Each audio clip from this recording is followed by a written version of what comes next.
Bernard, c'est un homme exceptionnel. Et qu'en France, c'est très rare de telles personnes vraies. Moi, je n'ai pas connu l'homme politique, je connais l'homme personnel, privé, et qui était passionné à aider les autres, avec qui je priais tous les jours. Vous imaginez, tous les jours.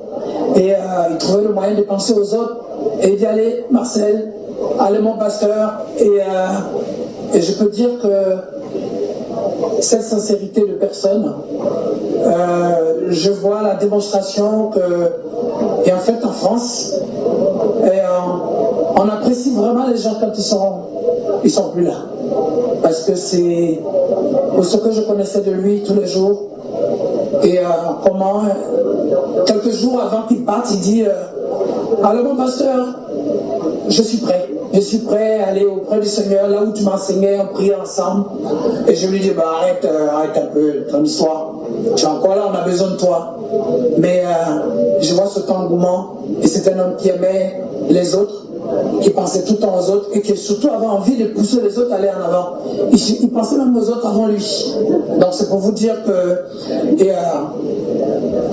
vraiment le Seigneur bénisse Marseille, bénisse sa famille, bénisse tout ce peuple, tous ces gens, et que sa foi et sa vision, l'homme de bâtisseur, soit un exemple, un modèle pour cette génération qui a besoin de voir des gens qui, pas seulement qui rêvent, mais qui se lèvent pour vivre leurs rêves.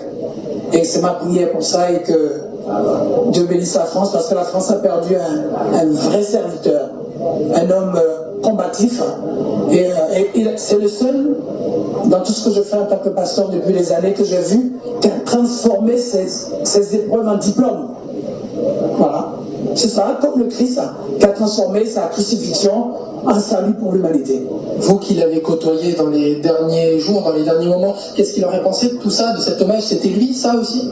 Ah oui, mais c'est un peu, ça c'est l'exception de Bernard. C'est-à-dire que comme c'est un homme de cœur, un homme de relation, je sais que, pour moi, je pense qu'il sait qu'il était aimé, et c'est pour ça que c'est quelqu'un qui, quand il a la conviction de faire les choses, donc moi j'ai toujours été dans la discrétion, et je voulais faire ce témoignage public, et surtout l'occasion de prier pour que l'espoir renaisse, parce qu'en France on a besoin d'espoir, on a besoin de la force, on a besoin de retrouver l'amour de son prochain.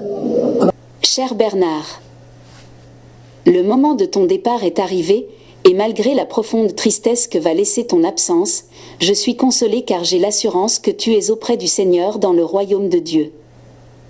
Tu étais un homme passionné de foi qui a entièrement donné et accepté Jésus-Christ comme Seigneur et son Sauveur personnel.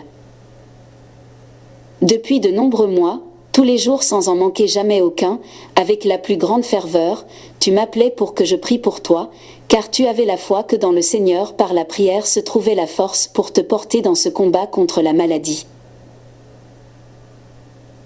Je rends hommage à cet époux complice, à ce véritable père protecteur, à ce grand chef de famille, un homme de profondeur dans ses relations d'amitié, un homme vrai et sincère dans son amour pour son prochain, un homme généreux auprès des démunis. Tu m'as profondément touché par ta force étonnante, ta détermination et ton immense courage dans les épreuves. Il y a quelques mois, alors même que tu avais été agressé, et que j'étais très inquiet et révolté par cet acte ignoble, tu as trouvé la force de me dire « Allez mon Marcel, le Christ a souffert beaucoup plus que ça avec les clous et la croix. On lâche rien, on lâche rien, on lâche rien, que l'impact de sa foi et de son courage puisse continuer d'inspirer des générations. » Pasteur Marcel Coamnan.